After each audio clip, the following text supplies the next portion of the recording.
Hey there everyone, welcome back to the Milk and Doorbells YouTube channel. It's good to be back with you all to talk about this past blog post series before I went on my hiatus, titled Uncompromising Kindness, or lack thereof, how I ruined one of my surgeries and what we can learn. We're gonna dive into what that story and what expressing that was like for me, and hopefully we can learn as a general disability culture how we can better treat ourselves in the context of medicine. How does missing a single day of school change the course of everything, right? It's over this long period of time, and I think it was hard for me at the time to conceptualize that missing a day of school for my own health was a better option than going to school. And I think that transitions nicely into the hard realization of reflecting on this story, because it is part of my lived experience of when I did go back to school. And so we can dive into that. I think the decision to go back to school the day after my surgery, probably less than 24 hours after my surgery, was fueled by this desire to just somehow succeed in academia, like succeed in high school, to be there, to, so many different pressures. It's really undescribable, and I think it's difficult to describe in reflection because at the time, there was no other decision for me.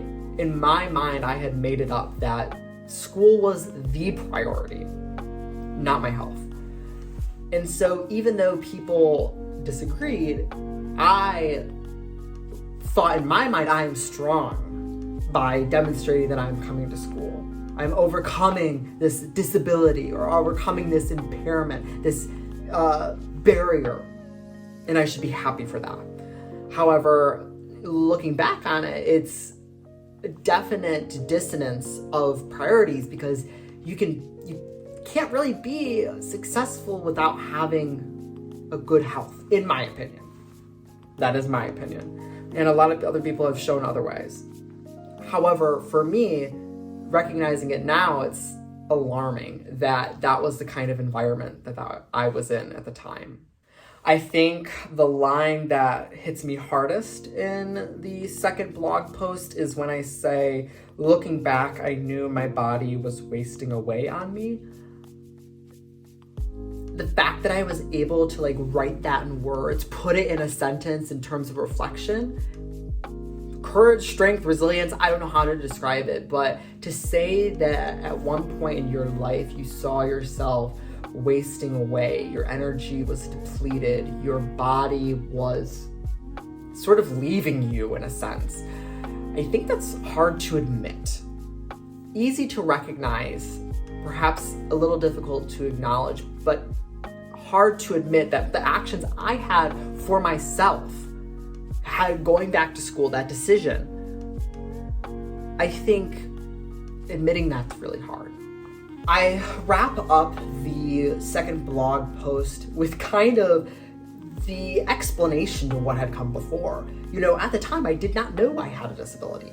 And in the sense of a medicalized upbringing, the fact that there was a problem meant there has to be a solution and there's some way to fix it.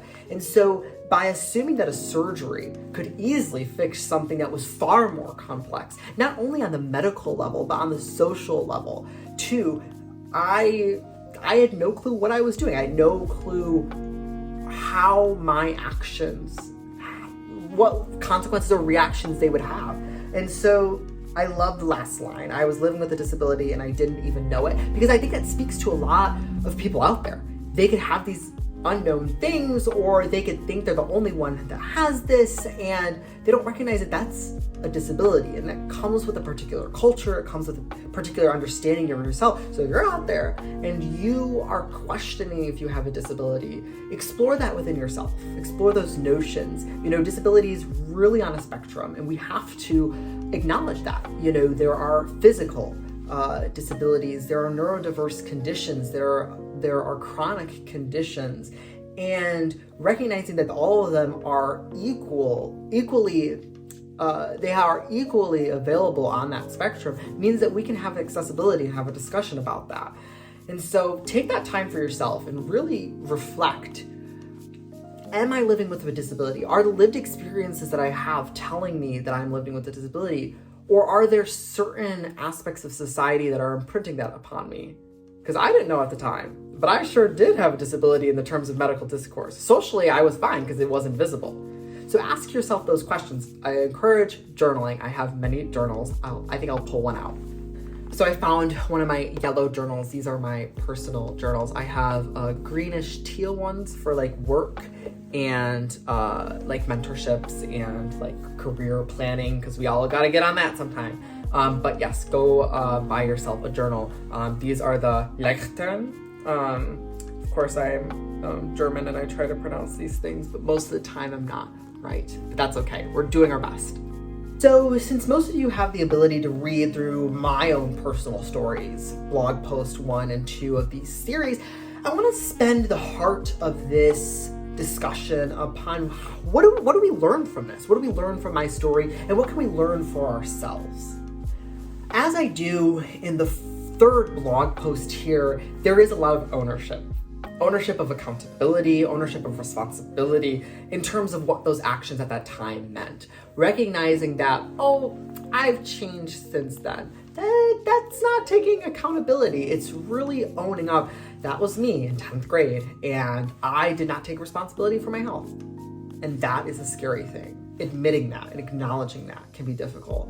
And so, like I said earlier, when you're reflecting and thinking about what can we learn from this? What can I learn as, the audience, the reader?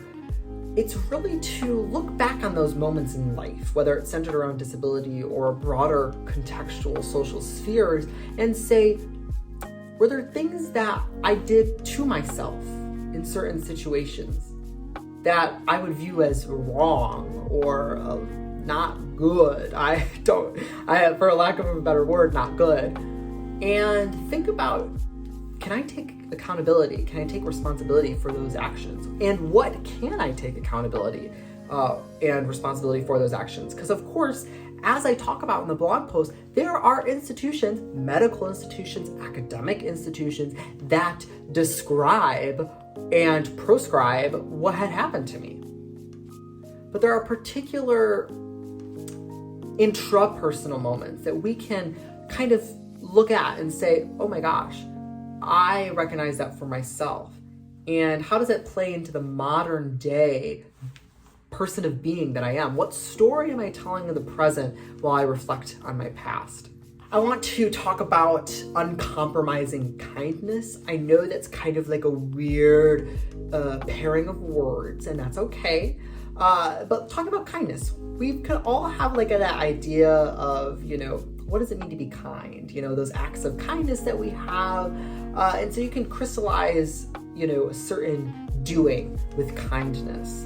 Now, what is uncompromising? It's a very strong, I like to say it's a solidifying word, because if it's uncompromising blank or we are uncompromising, there is some kind of fixed situation, some fixed positionality with it.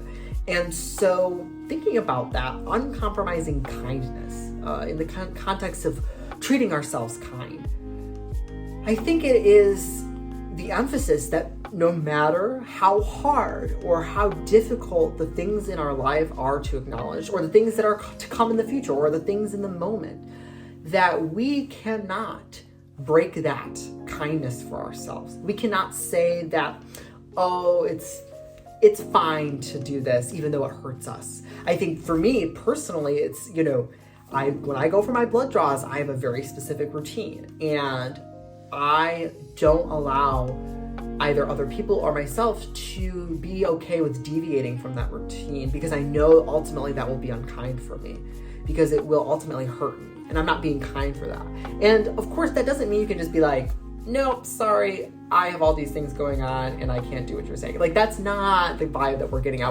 What I'm trying to get at is that you can recognize for yourself, develop those modes of communications, how you communicate that to others. I'm readily admitting, like, hey, I have a blood draw today, or I have something going on medically that I need to be attentive to. Like, I hope we can have these discussions and dialogues later, but I just can't do it right now because I don't have that capacity. Framing it around capacity is also a good tool. So uncompromising kindness with the capacity that you have, physical, emotional, mental, all those things, I think is super valuable. Now we're getting to the last line, which I don't even remember writing this. And I think that happens for all you writers out there, bloggers. Sometimes you just write things and you're like, okay, where did that come in my brain? Some actions within there, those neurons, they fired in the right timing.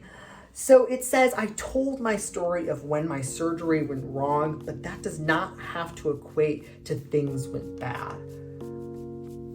That's a hard truth, because you could equate my surgery to failure. But does failure necessarily mean bad? Because now years later, I'm reflecting and improving upon the things that happened to me years ago. And I'm growing in the present moment through the reflections on the past. So rather than saying that these barriers or difficulties you had in the future are these negative connotations, we are placing that. If you place negative connotations on things in your past without reflection, I think that is doing a disservice for yourself. Now, if you go through reflection, and I have, through journaling, through discussion with others, and you decide that, yes, that was a bad occurrence, or that was a true failure, and you want to apply those negative connotations to it, that is your own agency to do that. And we warrant you to give yourself that right to do that. And that's a great ability for yourself. However, don't just assume it if you haven't gone through that assessment of that emotion or that memory, because I think that's uncompromising kindness. You're not being kind to your lived experiences. Just like we in an interpersonal dialogue wouldn't want to run over other people's personal lived experiences, we shouldn't do that with ourselves on an intra-personal level. I know today's video was kind of all over the place, talking about my latest blog series post about my surgery, what went wrong, and what we can learn.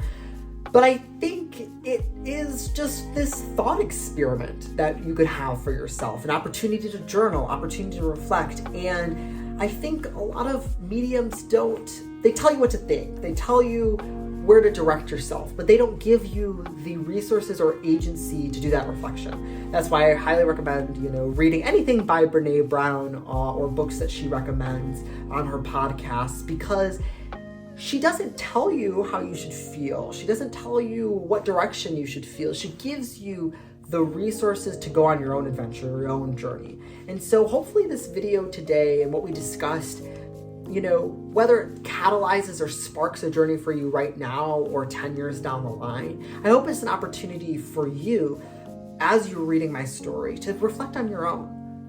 And so take that moment for yourself today. Maybe one moment of gratitude, moment of appreciation, and say you've watched this video, you've read the blog posts, you've done either or, and you've thought about what that means to you.